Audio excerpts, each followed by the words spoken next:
할렐루야, 샬롬, 샬롬, 샬롬, 샬롬, 샬롬. 하나님 사랑합니다. 여러분, 주 안에서 사랑합니다. 오늘 구원받아야 할 이스라엘이라는 제목이죠. 로마서 10장 1절에서 4절까지 우리 합독했습니다. 사도 바울은 이제 로마서 9장에서 구원받아야 할 이스라엘은 버림을 받고 버림을 받아야 할 이방인은 구원을 받게 된 이유에 대해서 설명을 하죠.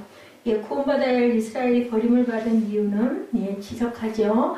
이스라엘은 믿음으로 구원을 얻으려 하지 않고 뭘로? 율법과 전통과 행위로 구원을 받으려고 했다라는 거죠. 종교적인 기득권으로 구원을 받으려 했기 때문에 너희는 온전한 구원을 이루지 못한다. 그런데 여기 놀라운 사실은 그토록 고통스러워하고 근심하고 괴로워하는 이스라엘 백성들이 메시아를 영접하지 못한 사실을 날카롭게 지적하고 비판을 하는데도 그 안에 뭐가? 미움과 분노가 없다. 바울에게는 미움과 분노가. 그러게요. 우리는 자녀들을 야단을 칠 때도 보면은 그냥 하도 얘기를 해도 또 반복을 해도 말을 안 듣고 하다 보면은 어떻게 돼요? 목소리가 막 커지고 얼굴도 막 노여움으로 일그러지고.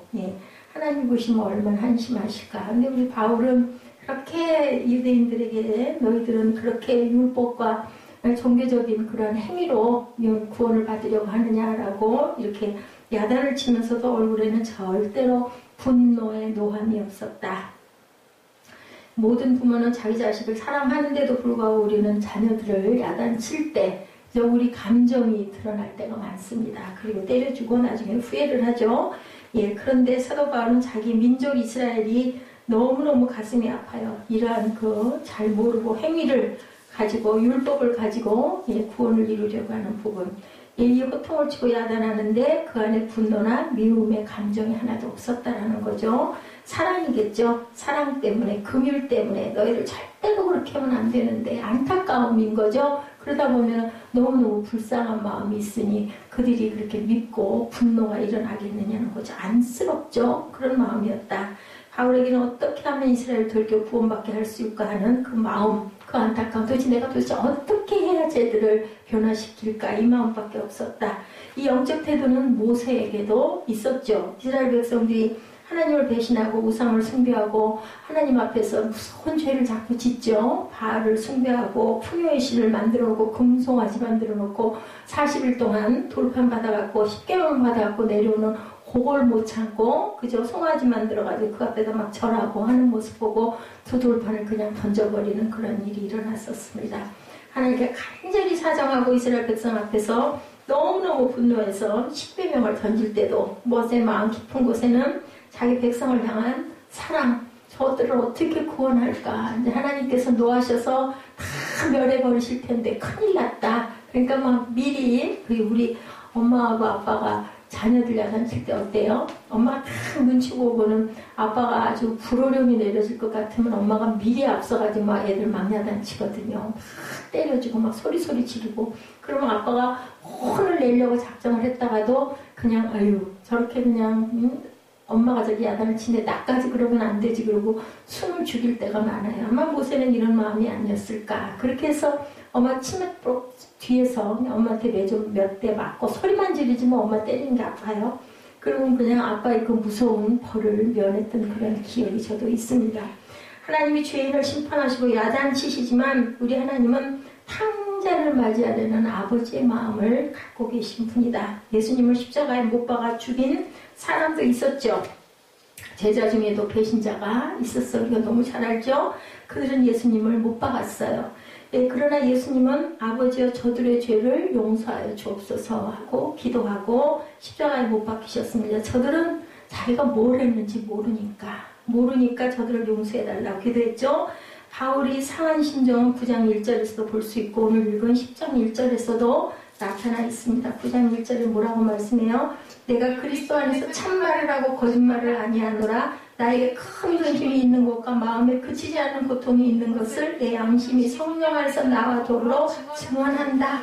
내 마음에 그치지 않는 고통이 있다. 10장 1절에도 형제들아 내 마음의 원함과 하나님께 구하는 바는 이스라엘을 위함이니 곧 그들로 구원을 받게 하려 한다. 내가 정말 이런 마음을 갖고 있다. 2절에 내가 증언한다. 그들이 하나님께 열심히 있으나 올바른 지식을 따르는 게 아니다. 옳지 않다. 하나님의 의를 모르고 자기 의를 내세우려고 힘써 하나님의 의에 복종하지 아니하였느니라. 그리스도는 모든 믿는 자에게 의를 이루기 위하여 율법의 마침이 되셨다. 주님께서 오심으로 율법은 이제는 완성이 됐다라는 그러한 얘기를 이렇게 안타깝게 하고 있습니다.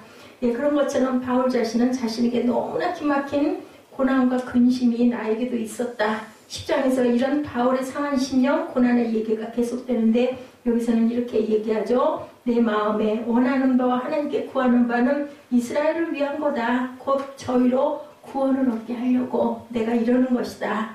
10장은 그냥 기도예요. 기도.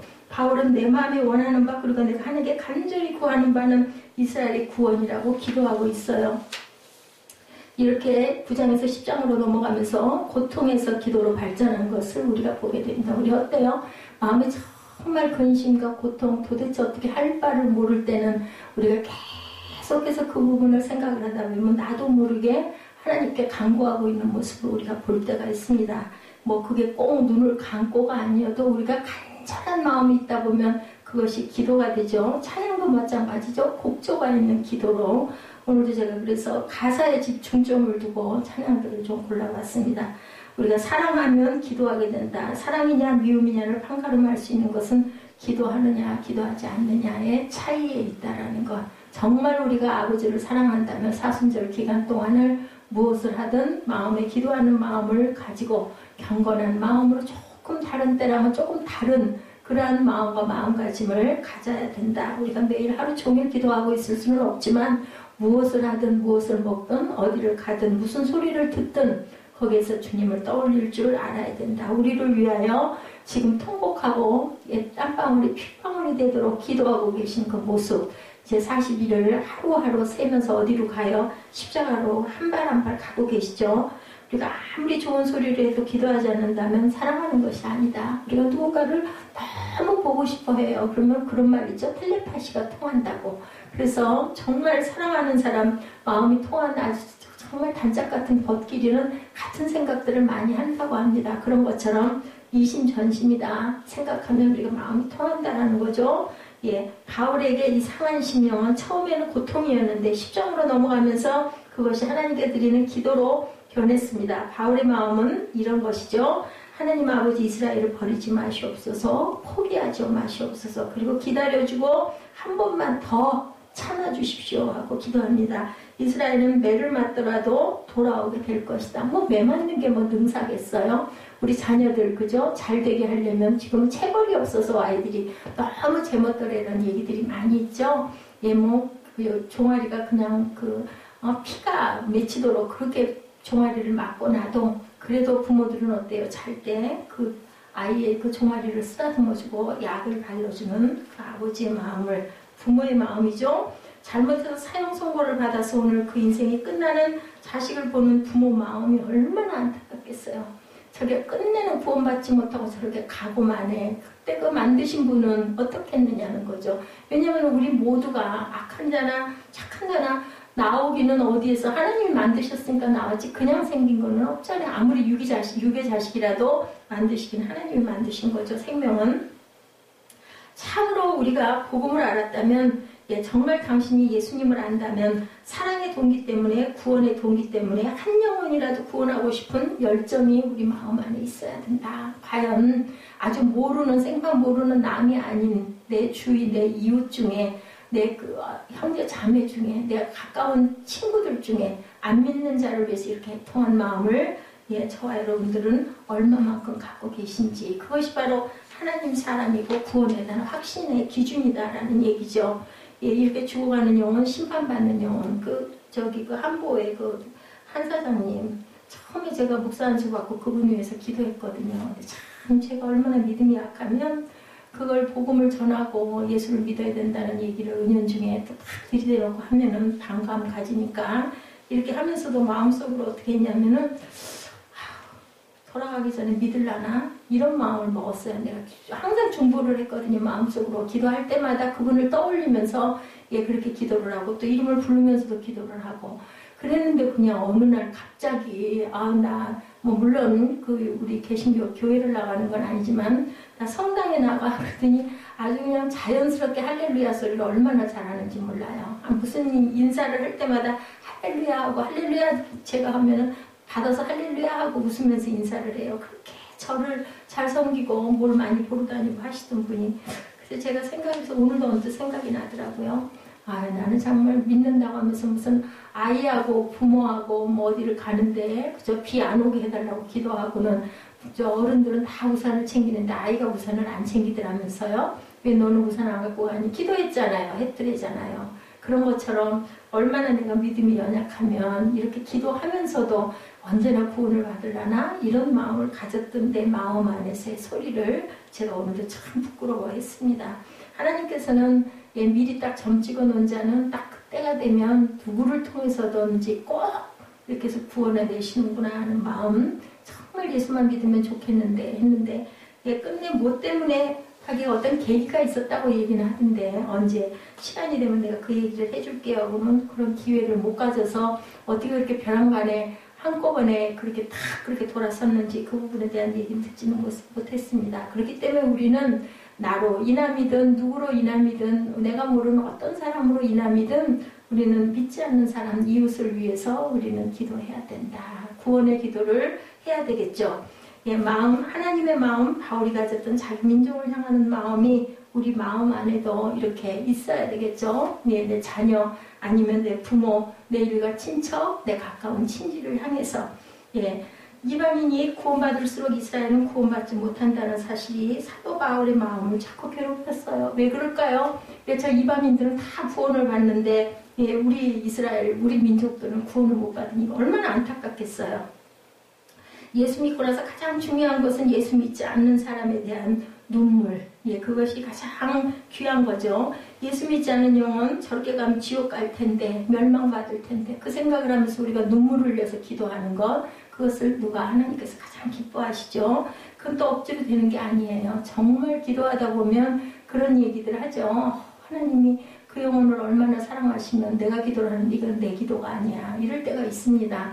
나는 그 사람을 위해서 기도하려고 하지도 않았는데 어떨 때 보면 막 누군가를 위해서 기도하고 있고 막 울면서 기도하고 있을 때가 우리가 있거든요. 그거는 뭐냐면 성령께서 너무나 안타까워 하시는 거죠. 하나님이 그래서 그 얘기들을 합니다. 하나님이 당신을 정말 사랑하시나 봐요. 제가 이렇게 기도를 했는데요. 분명히 당신은 구원받을 것입니다. 우리가 그렇게 얘기했던 기억들이 누구에게나 그런 경험이 있을 거예요. 그 사람에 대한 눈물, 우리 가족에 대한 목마름, 내 주변에 있는 사람에 대한 마음, 이것이 누가 주시는 마음? 성령께서 우리에게 주시는 마음이다. 나는 미처 모르는데 내가 기도를 하다 보면 정말 간절한 안타까움이 돼가지고 그 사람을 위해서 기도하고 있을 때 그것은 성령이 그를 정말 안타까워한다. 그리고 또한 사랑한다라는 것을 우리가 알 수 있죠.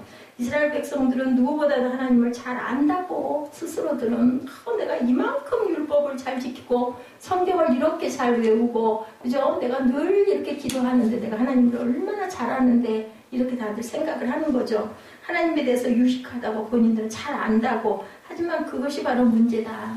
이방인들은 처음부터 하나님에 대해서 아는 것이 없었어요. 아예 이방인들은 무식했고 율법이 뭔지도 모르고 할례가 뭔지도 모르고 종교적으로 행위적으로 주장할 만한 것이 아무것도 없어요. 그렇기 때문에 가난하고 겸손한 마음 때문에 오히려 구원을 받는다. 그래서 그런 얘기 있죠. 지식 있는 자들 예수 믿게 하기 참 어렵다고. 요리 따지고 조리 따지고 이 핑계대고 저 핑계대고 생각을 한다고. 그죠? 그러다 보면 그냥 세월이 다 가는 거죠. 그래서 60, 70까지도 끝까지 끌고 가고 밀고 가고 그러다가는 언제 임종 직전에 그냥 할 수 없으니까 그럼 내가 한번 예수 믿겠다고 이런 얘기하고 가시는 분들도 참 주변에 많이 봅니다. 이스라엘 백성들은 구원에 대한 생각과는 정반대의 결과를 낳고 있다. 그들은 율법과 종교적인 행위와 전통과 형식으로 구원받은 것을 더 기뻐했어요. 그래야만 내가 이방인보다 하나님 앞에 나아갈 자격이 있다라고 생각을 했다는 거죠. 얼핏 생각하면 이 말이 그렇게 틀린 것 같지 않아요. 왜냐하면 율법을 그렇게 잘 알고 그렇게 잘 지켰는데 그죠? 하라는 거 다 했는데 그렇다면 하나님이 보시기에도 더 온전한 자식으로 보이지 않을까 하는 생각이 우리 인간의 마음, 인간의 그 지식으로 생각을 하면, 지혜로 생각하면 그럴 수 있는데 하나님은 그렇지 않죠. 열심과 열정이 없었던 것은 아닌데 열심과 열정은 정말 많았는데 문제는 잘못된 열정이 문제다. 누구도, 사울도, 그죠? 사도 바울도 그랬잖아요. 잘 몰랐던 거죠. 예수를 몰랐던 겁니다. 예수는 정말 신성모독죄라는 그 죄를 뒤집어 쓰고도 남음이 있을 것 같아요. 율법적으로 생각을 해보면. 와가지고 하지 말라는 짓은 다 하잖아요. 골고루. 그죠? 안식일날 일하지 말라고 그랬는데 보면은 막 병자들 고치고 다니고, 그죠? 그 논 가운데 그 배가 고픈 제자들 위해서 밀리삭을 손으로 비벼서, 그것도 일인데, 노동인데, 안식일에 그걸 먹게 하고, 그러면서 예수님은 그러죠. 율법이라는 건 사람을 위해 있는 거지 율법을 위해서 율법이 있는 것이 아니다라고 이렇게 얘기를 합니다. 그러니 이 유대인들이 볼 때 그 예수가 온전하게 보였겠느냐는 거죠. 근데요, 저 예수님은 유대인이잖아요. 예수님도. 그죠? 얼마나 어머니 밑에서 아주 그 율법을 기가 막히게 지켰겠어요? 그리고 항상 어딜 가든지 회당에 먼저 갔고, 그리고 3대 절기를 아주 철저하게 지키고 예루살렘을 향했던 그런 예수님. 그렇게 길러졌어요. 유대인으로. 그런데도 그 유대인들은 우리의 적이라고 내쫓죠. 그리고 신성모독죄라고 얘기를 하죠. 2절에 보니 내가 증거하노니 저희가 하나님께 열심히 있으나 지식을 쫓는다. 네 머리로 생각하는 예수를 믿는, 가슴으로 예수를 믿는 게 아니라 머리로 예수를 믿는다. 머리로 하나님을 믿는다는 거죠. 우리는 여기서 열심과 진리의 관계를 한번 생각해 봐야 되겠죠. 참 진리에는 언제나 열심과 열정이 있어야 된다. 복음 선거 대회 준비하잖아요. 근데 그거의 결과는 하나님이 과정도 굉장히 중요하시고 마음 준 것도 중요하세요. 근데 여기 그 열정이 빠지면 뭘 만들 수가 없어요. 희생해야 돼요. 희생하고 정말 뭐 그런 얘기죠. 밥을 비비면서 뭐에 몰두하고 빠지면 그것밖에 모른다고. 거의 그래서 그 얘기하죠. 뭐 K-팝에서도 그러잖아요. 미쳐야 된다고. 미친 사람 같아야 된다고. 그런 상태가 돼야 그것을 뭔가를 이룬다라는 거죠. 언제나 진리에는 열정이 있어야 된다.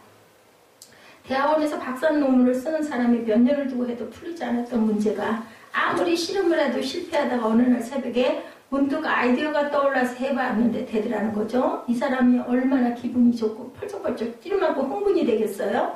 이처럼 진리를 발견한 사람은 흥분할 수밖에 없고 충격을 받을 수밖에 없다. 너무 신기하고 너무 신기하죠. 뭐 쉬운 예로 우리도 경험했던 성령 받았을 때, 하나님의 은혜 경험했을 때 얼마나 기쁘고 눈물 나고 뭐 얼굴이 새빨개지고 가슴이 두근두근 뛰고, 그죠? 이런 경험, 이런 열정, 그러다 보면 막 누구에게도 그 얘기를 하고 싶죠. 제가 신학교 다닐 때 아주 입에다 달고 다니는 사람만 만나면 얼마나 귀찮았을까. 그럼 또 한편으로는 또 삐죽삐죽하지, 뭐 지만 뭐 예수 잘 믿고, 뭐 지만 뭐 은혜 받았나? 뭐 그러든지 말든지 뭐 그런 게 하나도 부끄럽지가 않았던 그런 때가, 그때가 정말 더 순수하고 더 하나님을 더 사랑하고 애기 같은 마음이죠. 애기 같은 마음. 그때가 참 그리워요. 보면 열정이 없다면 그 진리는 가짜나 모조품일 것이다. 열정이 있어야 된다. 뭔가를 하나를 향해서 가고자 할 때는 거기에 열심히, 정말 특심이 돼야 된다. 사울은 잘못된 열심과 특심이 있었죠. 그냥 예수 믿는 사람들 어디까지든지 가서 잡아다 갖다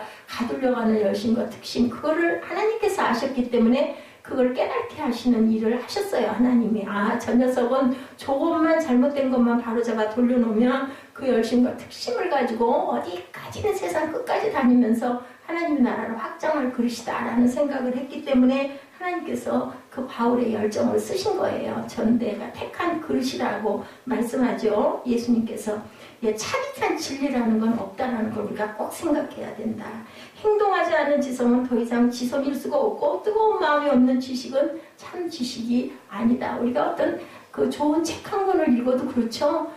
이거 자야 되는데 하면서도 그 책 다 읽을 때까지, 그저 새벽을 환하게 세우면서 그렇게 책을 다 읽었던 그런 청소년 시절, 대학 시절이 분명히 우리에게는 있었습니다. 이제 나이가 들고 주변에 널린 일들이 많고 그러다 보면은 그래도 접어야지, 그러다 이제 뭐 절제라고도 하지만 정말 열정이 아주 충만했을 때는 어때요? 뭐 정말 밤을 낮잠어서 며칠, 이틀 밤을 새우고라도 뭐 작품 하나를 만들려면 막 거기에 몰두했던 기억들이 누구에게나 다 있습니다. 그래서 열정이라는 건 꼭 필요하다.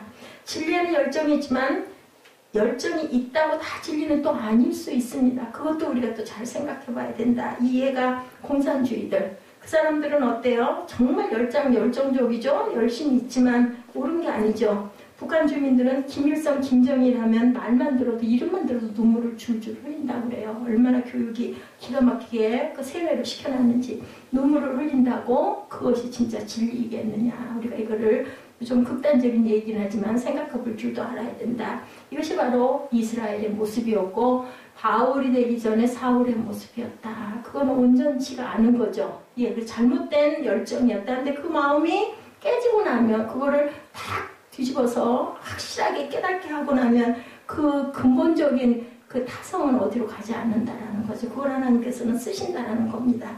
하나님에 대한 열정이 있었고 열심히 있었지만 참 진리와 지식에 근거하지 않았기 때문에 자기의 전통과 자기의 행위와 자기의 기득권과 자기의 선입견 등이 하나님의 뜻이라고 오해를 해서 계속 그렇게 갔던 거죠. 그래서 결국은 이스라엘은 버림을 받죠. 엄청난 비극입니다. 오죽하면 성자 하나님을 십자가에다 못 박기까지 그들이 못 박았잖아요. 유대인들이. 그죠? 예, 교회 오래 다니는 것도 중요하고 열심히 살았던 것도 중요하지만 현재 우리가 성령 안에 사는 것이 중요하다. 제일 중요한 건 오늘이죠. 오늘. 그죠? 내가 지금이 중요하다. 이것이 정말 하나님의 뜻인가 하나님의 음성인가 하나님의 방법인가 우리가 항상 어떤 문제에 닥쳤을 때 항상 기도할 줄 알아야 된다. 이게 굉장히 이게 바로 기도죠. 하나님을 우리의 뜻에 맞추려고 하지 말고 하나님의 방법과 하나님의 뜻과 하나님의 길을 우리가 찾아서 따라가야 된다. 그래서 주님께서 말씀하시죠. 네 십자가를 지고 내 뒤를 따르라고. 뭐 안 그러면 뭐 내 뒤를 따르라고 그랬겠어요. 내가 가는 길을 네가 따라와야 그 길 잃어버리지 않고 온다고 말씀합니다. 이것이 바로 성령 받은 사람들의 모습이다.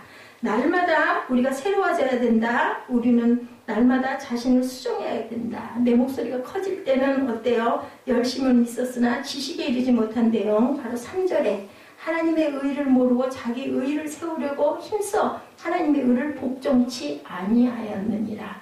아니한 게 문제예요. 하나님의 의를. 이것이 바로 이스라엘의 모습이었다. 이것 때문에 그들은 구원을 받도록 예비된 백성이었는데 막상 구원이 왔을 때 구원을 잃어버리고 기막히기도 불행한 결과를 낳을 수밖에 없었다. 그들은 하나님이 자기들에게 무엇을 요구하는지를 몰랐다. 우리가 이걸 잘 알아야 돼요. 목적이 뭔지, 하나님께서 나를 이 길로 가게 하신 목적이 뭐고 뜻이 뭔지를 우리가 정확하게 알아야 그 길을 우리가 헤매지 않고 갈등하지 않고 갈 수가 있다.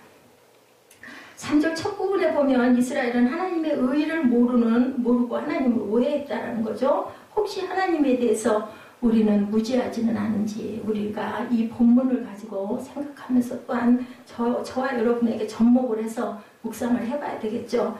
예, 우리 마음대로 정의 내리고 하나님을 내 마음대로 생각하고 있지는 않은지 이게 비극과 아픔은 여기서부터 싹이 튼다라는 것.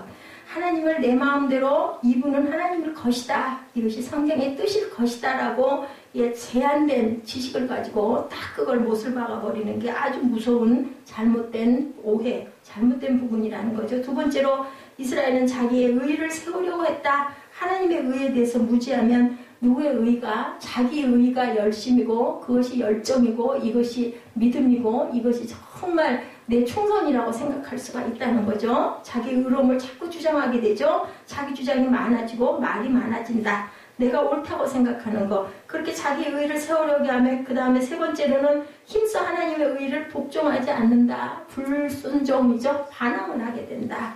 예, 우리가 어떤 일을 모를 수도 있고 알 수도 있죠. 그때 우리가 할 일은 내가 옳다고 생각하는 대로 그 반항하고 비판하는 것이 아니고 우리가 기도해 봐야 된다. 그리고 하나님 말씀을 묵상하면서 말씀 안에서 우리가 그 부분의 지혜를 구할 줄 알아야 된다.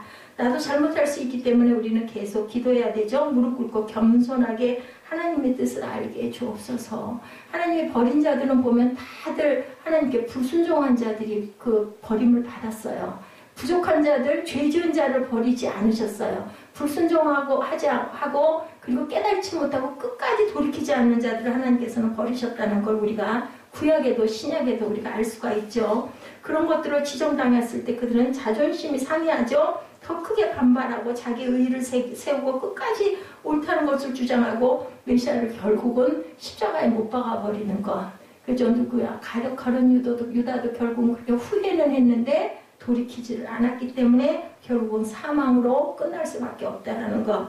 자, 얼마나 무서운 결과인지, 뭐 결국 누구에게 무서워요? 본인 자신에게 아주 정말 빛이 없죠. 그 생명이 없죠. 그렇게 해서 죽어버리고 남는 게 뭐가 있겠어요? 모든 것은 하나님을 오해했기 때문이다. 중요한 이유는 하나님의 의에 대해서 자기 마음대로 종교적으로 전통적으로 해석했기 때문이다. 하나님의 의란 그럼 무엇일까? 그것은 하나님의 공의다.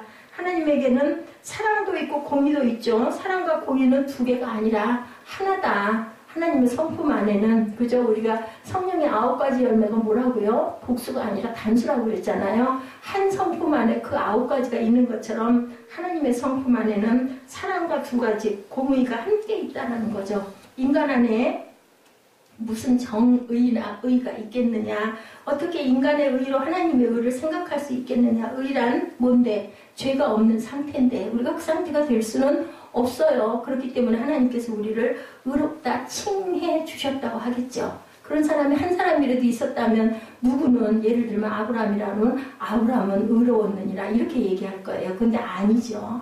아무도 죄가 없는 상태의 사람은 없기 때문에 의롭다 칭함을 주셨다라고 얘기합니다. 로마서 3장 10절에서 12절은 이렇게 얘기합니다. 의인은 없나니 뭐라고요? 하나도 없고 깨달는 자도 없고 하나님을 찾는 자도 없고 다 지우쳐 한 가지로 무익하게 되고 선을 행하는 자는 없나니 하나도 없대요. 하나도. 선을 행하는 자도 없고 그리고 전부 하나님을 찾는 자도 없고 깨달는 자도 없고 이렇기 때문에 의인은 하나도 없다. 인간의 의인은 더러운 걸레와 같다. 바울이 그렇게 얘기하죠. 걸레와 같다고, 배설물과 같다고. 그럼에도 불구하고 인간은 자꾸 내놓은 내 의를 가지고 자꾸 앞장을 세고 내세우려고 합니다. 나는 이만큼 의로웠다고. 나는 그래도 저 사람보다는 나았다고 자꾸 얘기를 하고 비판을 하고 자꾸 비교를 하는 그러는 그 아주 자기 의를 내세우려고 한다. 결정적인 착각과 잘못된 결과를 그러다 보면 낳게 되는데 바울은 자기 민족 이스라엘에게 이런 부분에 대해서 지적을 하고 있죠. 자, 이것이 이스라엘에 대한 지적이 아니라 예수를 오래 믿고 잘 믿고 있는 저와 여러분을 향한 하나님의 지적이라는 것을 우리가 생각해 볼 줄 알아야 된다. 참으로 우리는 하나님의 의를 아는가? 우리는 성경의 의 하나님에 대해서 얼마만큼 알고 있는가? 성경을 아주 열심히 몇 독을 하고 줄줄 몇 구절을 외우고 그러죠. 이런 사람들은 과연 하나님의 의를 잘 아는 걸까? 옛날 애들은 설교 몇 편을 가지고 하나님을 평가하고 있지는 않은가? 우리는 그거 생각해 볼 줄 알아야 된다. 하나님이 이런 실수를 이스라엘은 했다라는 거죠. 이렇게 말씀하는 거죠. 인간에게는 하나님의 의를 인정하지 않고 인간의 의를 내세우려 하고 하나님의 의를 복종하지 않으려는 오만한 영적 태도가 있다. 오만, 교만, 굉장히 나쁜 거죠. 그것은 믿음으로 하지 않고 율법으로 하려고 하기 때문인데 우리 마음 안에는 누구에게나 이 오만과 교만이 다 있어요. 조금만 뭘 좀 알면 누구보다 조금 나면 나도 모르게 어깨가 탁 올라가는 목이 고추 세워지는 그런 부분들이 있다. 우리 내면을 가만히 생각해 보면 종류는 조금 다를 수 있겠지만 누구에게나 저는 이것도 하나님의 성품을 닮아 나와서 그런 것이 아닌가. 정말 하고 싶죠. 책을. 저 아는 채도 좀 하고 싶고 난 채도 좀 하고 싶고 배운 채도 좀 하고 싶고 그죠? 그리고 가진 것이 많은 채도 좀 부유한 채도 좀 하고 싶은 이런 부분들을 갖고 있다. 이스라엘뿐만이 아니라 예수를 믿는 저와 여러분들에게도 똑같이 그 속성을 가지고 있다. 그래서 야곱이 그렇게 사기성이 많고 그렇게 아주 그냥 못된 구석이 많은 그 뺀질뺀질한 지렁이 같은 야곱이 저와 여러분의 모습이라는 얘기를 참 많이 합니다. 예수를 처음 믿을 때는 굉장히 아주 은혜를 받죠. 근데 몇 년 지나가면 은혜가 기득권으로 변해버리고 교회에서도 뭐라고 그래요? 텃세를 한다는 얘기를 듣게 됩니다. 누군가가 새롭게 들어와가지고 그런 얘기들이 조금 좀 중대형 교회에서는 많다고 그래요. 동네가 이제 이사를 하거나 좀 어떤 상황으로 다니던 교회에서 옮겨오는 거예요. 권사님이시죠? 이런 분들 20년, 30년을 섬기던 그 자신의 교회를 비우고 대개는 본교회를 가는데 옮길 때가 있죠. 그래야 오셔가지고 좀 봉사를 하려고 하면 그거 못하게 하거든요. 좀 헌금 좀 하면은 막 그거 비교하게 하거든요. 그리고는 그걸 오래 뿌리를 붙이고 내리지를 못하도록 그렇게 은거한 압력들을 가하는 그런 목소리들이 있다. 소리가 소리로 하지 않는 어떤 눈빛과 그 태도의 그 목소리들, 그걸로 인해서 결국은 상처를 받고 그 자리에서 그 자리를 밟지를 못하고 결국은 떠나는 일들이 너무나 많다. 이게 바로 뭐예요? 은혜가 기득권으로 변하는 상태예요. 예수 믿고 막 기도할 때는 기가 막히게 하죠. 그죠? 뭐 남의 중보기도 또 얼마나 잘합니까? 근데도 우리가 그런 부분을 넘어서지를 못하고 비우지를 못하고 그거는 내 자리인데, 제가 옛날에 은혜 받고 신학교 다닐 때 저 다니던 교회에서 식당에서 봉사를 좀 하고 싶다고 그랬어요. 그냥 설거지 하는 거라도 좀 하고 싶다고. 그 사무엘 아빠 기다리는 동안 식당에서 기다리기가 너무 그렇기도 하고 너무 죄송하기도 해서 가서 좀 그거 닦는 거 좀 하고 싶어서 그거 하지 말라고 그러더라고요.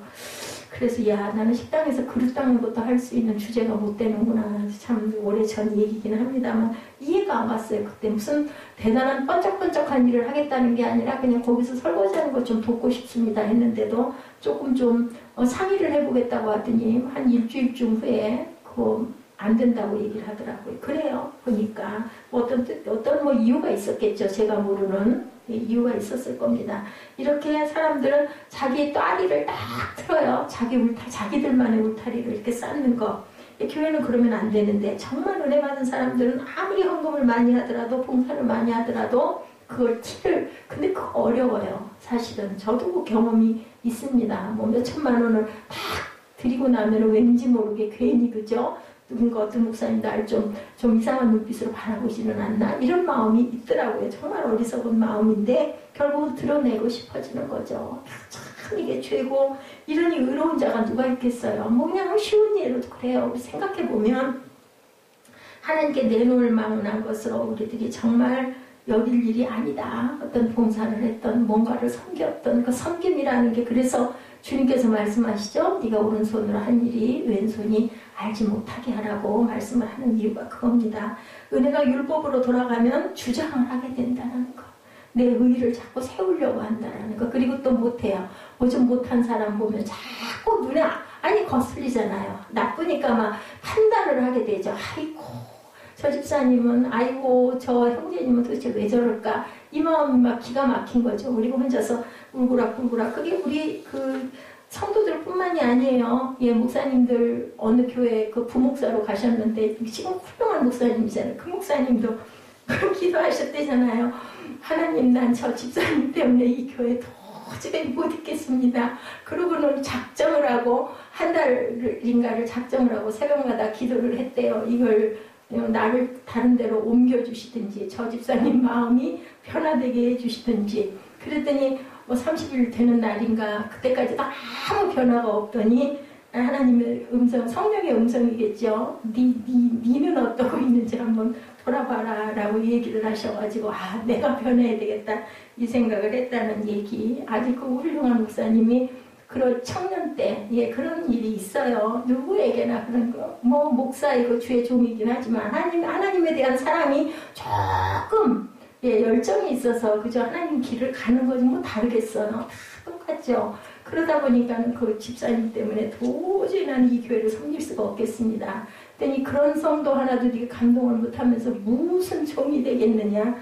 그건 저에게도 하시는 하나님의 음성이라는 걸 제가 참 많이 느낍니다. 보면은, 자, 이렇게 남을 심판하고 정죄하고 비판하는 거, 하나님께서는 그게 누구의 몫이라고 그래요? 하나님 몫이라고 그래요. 니나 잘해. 그죠?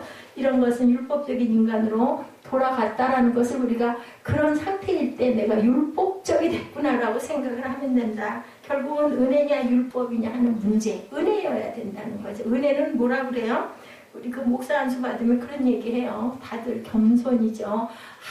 그죠? 하나님 은혜로 제가 자격도 없는데 다들 그러셔요. 저 처음에 좀 이상했어요. 왜 자꾸 저러시나. 근데 제가 딱 그 경우를 당하고 나니까 그게 겸손이구나. 근데 진짜 그래야 되거든요. 진짜. 그냥 입술로만 하면 안 되고, 나는 정말 누구는 자격이 있겠어요. 누구 어디요? 장신대가 그렇게 유명하다면서요. 거기를 나온들 종이 되는 게 그게 자격이 있어서 되겠어요. 하나님 은혜죠. 당연한 거죠.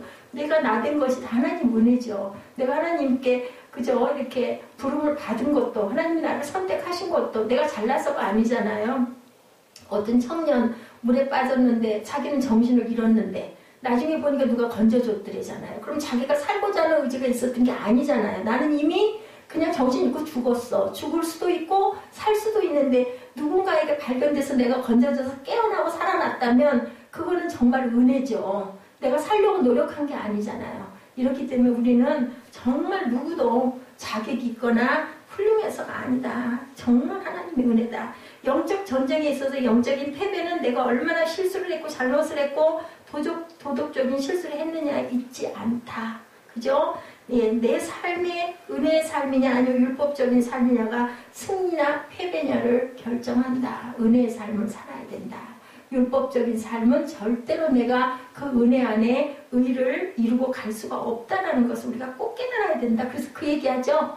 예, 내가 할 수 있는 일 한계가 여기까지야. 나머지는 뭐예요? 하나님 은혜예요. 그죠? 우리는 기껏해야 아침에 깨워주시면, 그죠? 우리 몸에 그 기관들이 잘 움직여서 아침에 눈 떠서 일어날 수 있으면 내가 갈 곳을 향해서 준비하고 가는 것 정도 할 수 있어요. 나머지 하루 중에 일어나는 모든 일들은 일상이 그냥 다 비슷하게 흘러갈 것 같지만 아닐 때가 너무 많거든요. 그건 내가 할 수 있는 일이 아니잖아요. 갈수록 우리 하루의 삶이 힘들다라는 생각을 저는 참 많이 합니다. 대부분의 많은 사람들은 그 사람이 도덕적으로 옳으냐 그르냐 실수를 했느냐 안 했느냐를 가지고 따지지만 무서운 것은 영적 실수는 율법으로 돌아가는 거라는 걸 우리가 꼭 알고 가야 된다. 오만하고 교만하고 하나님을 믿으면서도 겸손이 없고 은혜가 없고 기도가 없는 것은 그것은 정말 우리는 영적으로 정말 죽은 그러한 그 삶이라는 것을 우리가 꼭 깨달아야 된다. 이것이 마귀가 제일 사용하기 쉬운 영적인 시험이라는 것. 예, 로마서에 항상 그렇게 말씀하고 있죠. 사도 바울이 처음부터 끝까지 주장하는 것이 바로 이건데 율법으로 돌아가지 마라. 내가 은혜로 구원받지 않았느냐. 내가 죄인이었는데 죄인으로 하나님의 자녀가 된 게 아니냐. 그래 네가 잘나서가 아니지 않냐 이 얘기예요. 그러니까 뭐 해라? 감사해라. 기도해라. 감격해라. 순종해라. 겸손해라. 그냥 바울의 얘기는 딱 이거예요. 감사해라. 그냥 순종해라. 기도해라. 그리고 겸손해라. 순종하고 겸손할 것밖에 없다. 왜냐하면 내가 자격이 있어서 된 게 아니니까. 그냥 누군가가 우리에게 크게 뭔가를 해줬다고 생각을 해보세요. 그냥 너무 너무 고맙고 너무 감사하잖아요. 어떤 일이, 기적 같은 일이 일어났다면 어떻겠어요? 우리가 뭐 할 말이 뭐가 있겠어요? 할 말이 없죠. 뭐 죽으라고 죽는 신용까지 할 수 있어야 된다는 거죠. 결국 우리 신앙인은 두 가지의 싸움 앞에 서야 되는데 하나님의 의냐 내 의냐. 그럼 우리 입으로는 당연히 하나님의 의라고 하는데 우리 행동은 내 의가 된다는 거죠. 나도 모르게. 우리의 그 본성이 죄성이 있기 때문에. 그래서 하나님의 의에 순종하느냐 하는 싸움에 우리가 부딪혔을 때 하나님을 중심으로 하나님 사랑의 원리에 서 있는 사람은 구원을 받게 된다. 그러니까 다 죽을 수밖에 없어. 근데 하나님의 쪽에 서 있는 사람은 구원을 받게 된다. 아, 제가 정말 죄인입니다. 제가 정말 잘못했습니다. 그것을 깨닫고 회개하는 사람은 구원을 받고 그렇지 못하는 사람은 영생에서 뭘로 영골로 갈 수밖에 없다. 그냥 딱 갈림길이에요. 내가 잘나서가 절대 아니고 그나마 나를 인정할 줄, 내가 못됐고 내가 죄인이라는 걸 인정할 줄 알면 인정하면 영생을 받고 그렇지 못하면 영벌을 받는다. 중간은 없어요. 영벌이나 영은 똑같아요. 영영이 가는 거죠. 영영이 가느냐 영영이 남느냐 하나님 안에 있느냐는 딱 그 방금 안에 있다. 그래서 우리가 설교를 통해서 예배를 통해서 알죠. 다 아는 얘기들이에요. 근데 다시 한번 생각하는 거지. 맞아. 그래. 옳소. 그죠? 예, 이렇게 함으로써 또다시 아 그래 그렇구나. 아 그러니까 그렇지. 이게 중요하다. 예, 제가 또 입술로 이렇게 고백하면서 저는 그냥 아주 기가 막힌 거죠. 아주 여기 표본이 바로 나니까 내 모습이니까 이러니 뭐 어떻게 그냥 하루에도 그냥 수십 번, 수백 번씩 나는 살아있을 자격이 진짜 하나도 없다. 근데도 살려놓으시니 그게 하나님의 은혜지 뭐라고 고백을 하겠어요. 뭐 요만한 거 하나만 조금 힘이 들어도 아이고 나 죽겠네 소리가 나오는데 무슨 힘이 있고 무슨 능력이 있고 뭐 사람답게 게 뭐가 있겠냐고 붙여놓으셨으니까 붙어있는 거죠. 그죠? 이렇게 생각을 하면 그렇게 아주 그냥 그 꽁무니 구원열차 꽁무니에라도 매달려가지고 올라가면 얼마나 감사하겠는가. 문득문득 그 생각했는데 갈 수나 있을까 이래가지고 그죠? 그 생각이 듭니다. 저와 여러분은 어떤 선택, 그죠? 꽁무니에라도 꽁무니에 매달리지 말고 정말 영광스럽게 막 의의 면류관, 생명의 면류관, 그냥 뭐 시들지 않는 면류관, 뭐 그냥 영원한 면류관을 그냥 몇 개씩 쓰고 그냥 하늘나라에 그냥 내 집이 그냥 몇 칸씩 있고 하면 얼마나 좋을까마는 저는 그냥 정말 너무너무 부족하기 때문에 꽁무니에라도 매달려가지고 문지기를 해도 그죠? 예, 그렇게 서 있으면 얼마나 감사할까. 아마 그게 자격이 아직 안 돼서 어떻게 좀 깨닫고 오라고 여기다 세워놓으신 게 아닌가. 저는 진짜 그 생각해요. 진짜 저걸 버릴 수는 없고 꼬마 때부터 나 좋다고 맨날 그죠? 지 은지는 모르지만 어쨌든 간에 맨날 쫓아다니면서 찬송을 한 게 얼만데 뜰 밟고 그렇게 좋아하고 울고 했던 게 얼만데 저걸 내버릴 수는 없는데 저대로 해서는 안 되겠는데 하다 보니까 얘도 조금 거기서 조금 훈련 좀 하고 와라 그러고 저한테 좀 시간을 주신 게 아닌가. 모든 인류는 예수 그리스도에게로 돌아가야 된다. 결론이에요. 하나님의 의를 어떻게 얻을 수 있겠나? 하나님의 의는 어디서 발견될 수 있겠나? 4절이 결론입니다. 그리스도는 모두 믿는 자에게 의를 이루기 위하여 율법에 뭐가 됐다? 마침. 우리 딱 그죠? 어떤 그 문장 끝내고 나면 못 찍어요. 마침표 찍잖아요. 마침이 되셨다라는 거죠. 중요하죠. 두 가지 질문에 대한 해답은 모두 다 뭐예요? 예수 그리스도. 모든 믿는 자에게 유대인이나 이방인이나 선택받은 이스라엘이나 선택받지 못한 백성이나 모두에게 정답, 해답, 딩동댕은 예수 그리스도시다. 예수 그리스도가 모든 것의 마침이시다는 것을 우리가 알아야 된다. 모든 믿는 자에게 하나님의 의를 주시기 위한 율법의 마침이다. 사도 바울은 우리에게 해답을 주죠. 빌립보서 2장 6절에서 8절에 다음과 같이 말씀합니다. 잘 아시는 말씀이죠. 그는 근본 하나님의 본체시나 하나님과 동등됨을 취할 것으로 여기지 아니하시고 오히려 자기를 비어 종의 형체를 가져 사람들과 같이 되었고 사람의 모양으로 나타나셨음에 자기를 낮추시고 죽기까지 복종하셨으니 곧 십자가에 죽으십니다. 왜? 사람으로 와야지 그 사람의 죄를 사하니까. 근데 사람으로 오는데 어떤 사람? 죄가 없는 사람. 그죠? 이렇게 오셔가지고 그래서 하나님을 시험하지 않았죠. 신성이었다면 할 수 있잖아요. 같은 하나님이시니까. 근데 나는 인간이기 때문에 절대로 하나님을 시험할 수 없다고 마귀의 사탄의 시험을 말씀으로 물리친 것을 우리가 지난 주일날 함께 나눴죠. 하나님의 의는 예수 그리스도 안에 나타났습니다. 예수 그리스도는 과연 누굴까? 하나님의 의를 보여주시는 분이다. 그렇죠? 그것을 우리에게 실천해서 보여주신 분. 하나님의 의는 이렇게 이루는 거란다. 뭐 하셨어요? 섬김하셨죠? 섬기고 가셨어요. 그 모습으로 나타내서 이렇게 하는 거다. 하나님의 나라는 이렇게 하는 거란다. 이렇게 12제자를 데리고 다니시면서 병자들, 아픈 자들, 약한 자들을 고쳐주시면서 그것을 보여주시죠. 그리고 둘씩 짝지어가지고 그죠? 가까워 집집마다 보내시죠. 그리고 가서 축복해주고 그 축복을 받아들이는 자에게는 그 축복이 거기에 머물 것이고 축복을 안 받아들이면 그 축복은 누구한테로 갈 것이다? 너희들에게 갈 것이니 발에 먼지도 털고 돌아서라. 어떤 분이 그 얘기에서 딱 그 부분 발에 먼지 털고 가랐다는 얘기만 열심히 하는 거예요. 예, 해도 안 되면 탁 돌아서야지 뭘 그걸 미련을 두고 뭘 얘기를 하냐고. 하나님도 예수님도 발에 먼지 털라고 제자들한테 얘기했다. 근데 우리는 그래도 베드로에게 몇 번이나 용서할까요? 7번씩 70번이라도 하라는 마음을 가져야 되지 않겠나. 저는 그런 마음을 갖습니다. 왜냐하면 저도 하루에도 수천 번씩 죄를 지으니까 이거 만약에 거기다 대입을 하면 하나님이 나를 어떻게 용서해 놓겠어요. 그렇다면 우리도 용서해야 되겠죠. 끝까지. 그리고 끝까지 우리는 자꾸 권면하고 얘기해야 되겠죠. 누구든지 예수 그리스도를 믿는 자는 하나님의 의의 옷을 입게 될 것이다. 이분이 바로 예수 그리스도시다. 그래서 그분의 옷을 우리가 입어야 돼서 뭐라 그래? 너는 그리스도의 향기라. 그리스도의 향기를 나타내야 된다. 우리는 죄인인데 예수님은 죄인이 아니시기에 우리를 구원하실 수 있다. 제가 새벽 예배 요즘에 마태복음이 쭉 나가고 있잖아요. 오늘 병자를 고치신 예수님에 대한 얘기를 시간이 없으니까 별로 그렇게 길게 같이 나누지는 못했지만 그 끝에 여운이 너무 잘하는 아주 마태복음 얼마나 편해요. 또 아까 백부장 구원해 주시고 뭐 그죠? 그 귀신들 쫓아내 주시고 했던 그 부분을 보면서 와, 빛이구나. 제가 다른 생각을 하나도 못하고 빛이셨구나. 정말 그 문둥병은 불치의 병이었고 그 걸리기만 하면 죽고 가족도 다 외면하고 누구 옆에도 갈 수도 없는데 끝까지 따라붙어가지고 주님께서 말씀하시면 내가 낫겠나이다 하고 가서 매달릴 때 내가 너는 나음을 입었도다라고 얘기할 때 정말 생명의 빛이 오신 거구나. 그래서 주님이 빛이시구나. 우리에게 생명을 주셨기 때문에 제가 그런 감동이 왔습니다. 그래서 확실히 주님은 빛으로 오셨다. 빛 자체로 오신 거죠. 누구에 받으신 게 아니라.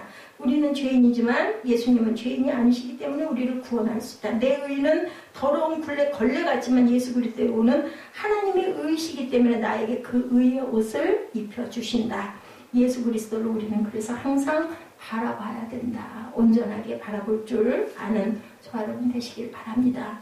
의의 면류관이 저와 여러분에게 주어질 것은 그리스도 앞에 가까이 나아가서 주님 앞에 겸손하게 머리를 숙일 때 주님께서 우리 몸 안으로 들어오시죠. 예수 그리스도의 의의 옷으로 여러분의 더러운 옷을 깨끗이 씻어주시는 주님, 빛 되신 주님이시라는 것. 따라서 거기는 어둠이 없죠. 모든 인류는 예수 그리스도에게로 나아와야 된다. 이스라엘이든지 유대인이든지 이방이든지 우리 대한민국 국민이든지 아니면은 아프리카 백성이든지 중국 백성이든지가 아니라 다 예수 그리스도 앞으로 하나가 돼서 나와야 된다. 그래서 우리가 주 안에서 하나라고 그러죠. 주 안에 우리는 하나. 어느 교회다 있고 복음성가 대회를 준비하고 있지만 어떤 면으로 큰 뜻으로는 좋은 잔치죠. 그리스도 안에서 하나인데 거기에 하나님의 달란트를 가진 목소리들로 하나님께 영광을 돌리는 그러한 귀한 잔치다. 거기에서 내 열성을 다해서 주님을 찬양하는 게 그게 목적이에요. 거기에서 좀 잘하면 상도 있고, 그죠? 거기에 또 예선에 떨어질 수도 있고, 나갔다가 맹꽁바리로 붙을 수도 있고, 예선에도 못 나갈 수도 있고, 그렇겠지만 중요한 것은 그리스도를 높이는 거다. 그리스도를 빛내는 거다. 우리에게는 각자에게 다 달란트를 주셨기 때문에 누구도 상관없이 우리는 하나가 돼서 목소리를 하나로 주님을 찬양하는 그러한 아주 귀한 잔치에 참여하는 거죠. 그리고 자신들에게는 앞으로 메시아가 올 것이라는 것을 그들은 생각을 했습니다. 그들은 자신들이 이스라엘은 놀라운 예수 그리스도의 의의 진리 앞에서 반항을 했는데 자신들이 믿는 전통과 율법과 할례와 조상과 약속 등이 구원한다고 생각을 한 게 아주 오해를 단단히 한 거죠. 이런 것들만 가지면 자기는 구원을 받는다고 생각을 했어요. 그리고 자신들에게는 앞으로 메시아가 올 거다. 이 예수님 말고 분명히 메시아가 우리를 다 구원해줄 그런 아주 힘세고 포화찬란한 그런 분이 분명히 나타날 거라고 생각을 했던 거죠. 사람의 생각은 하나님의 생각에 미치지 못한다. 그래서 그들은 구원을 잃어버리게 된 거죠. 예수 그리스도가 오시기 전에 하나님께서는 이미 우리에게 하나님의 의를 보여주시기를 위해서 누가 오셨어요? 모세에게 율법을 주셨어요. 그죠? 모든 사람으로 하여금 율법을 지키며 살도록 기준을 주셨다가 율법만 주신 게 아니라 율법에 실패한 사람들에게 뭐를 주시기 위해서 용서해 주시기 위해서 성막과 제단을 주셨었죠. 그리고 그것들을 휘장을 찍기 위해서 예수 그리스도가 오셨는데 그 율법에 빠진 그 구약의 그 백성들은 그걸 인정하고 싶지가 않은 거예요. 어떻게 보면은 그럴 수도 있겠다 싶어요. 성막 그 전통이 얼마나 깊게 내려왔겠습니까? 꼭 그렇게 해야 우리가 죄를 씻음을 받는데 이거는 아닌 것 같아라는 생각이 들었을 거예요. 그들은 율법을 어디다 달았어요? 이마에다 달고 손목에다도 달고 매달았죠? 문설주에다도 매달고 그죠? 누워서 천정을 보면 율법을 보이게 읽을 수 있도록 그렇게 보이게 글자를 새겨놨습니다. 이렇게 하나님의 율법을 몸에 지니고 살았던 사람인데 이 율법을 지킬 자가 없었다. 그래서 이 율법에 뭐가 되게 오셨어요? 마침이 되게 그리스도가 오셨는데 그거를 그들은 이해하지도 그리고 받아들일 수가 없었다. 죄를 지으면 염소 한 마리나 양을 잡아서 번제단가에서 내 대신 죄를 용서받아라. 그리고 거기다가 죄를 전가했죠. 이런 방법들을 썼어요. 예수께서 오실 때까지 이스라엘 백성은 그렇게 했는데 예수님이 오셔서 우리를 위하여 십자가에 못 박혀서 돌아가시고 율법을 지킨 자는 이 세상에 한 사람도 없었지만 그리스도는 죄 없으신 하나님의 아들이기 때문에 율법을 완성했는데 그거를 깨닫지 못했다라는 거죠. 그분이 내 안에 들어와서 내가 율법을 다 지킨 것처럼 하나님의 의로 옷을 입혀주셨다라는 것을 이해하지도 받아들이지도 못했다. 내가 이제는 내 죄 때문에 양 짐승의 피를 흘려서 내 죄를 용서받고 사함받는 것이 아니다. 양이 정말 너무나 행복했겠다. 저는 그 생각을 했다니까. 정말요. 얼마나 해마다 그 많은 양들이 그저 죽음을 당했겠어요. 사람에 의해서. 숫자대로. 그죠? 예수님의 보혈의 피를, 그러니까 양을 구원하신 거 맞아요. 근데 우리도 양이다. 예수님의 보혈의 피를 믿으면 누구든지 즉시 용서해 주시는 분, 이분이 예수 그리스도시다. 믿는 자에게. 그렇게 얘기하시죠. 예수님은 율법의 모든 요구를 완성하신 분이고 율법의 모든 목표를 이루신 분이고 율법의 마침이시고 끝이시다. 4절을 통해서 우리에게 주시는 말씀은 그리스도는 바로 우리를 구원받고자 하는 유대인이나 이방인이나 과거 사람이나 현재 사람이나 미래 사람이나 인류 모두의 마침이다. 뭐 소련 사람이든 뭐 무슨 공산주의든 정말로 이스라엘 그 그리스도에게 돌아와야 된다. 이스라엘도 예수님에게 와야 되고 이방인도 예수께 돌아와야 되고 저와 여러분도 당연히 예수님 안에 있어야 된다. 그분은 율법의 완성이고 마침이시고 뭐 더 이상 얘기할 건 뭐 있어요. 마침표이면 끝인데 주님이 마침표라는 것을 우리가 오늘 깨닫고 그분을 찬양하고 그 이름을 높이고 사순절 기간 좀 더 특별하게 그분께 마음을 모으는 사랑하는 저와 여러분들 되시기를 하나님의 구원의 완성이신 주님을 기뻐하고 성축하는 저와 여러분 되시기를 주님의 이름으로 축복합니다. 기도하시겠습니다.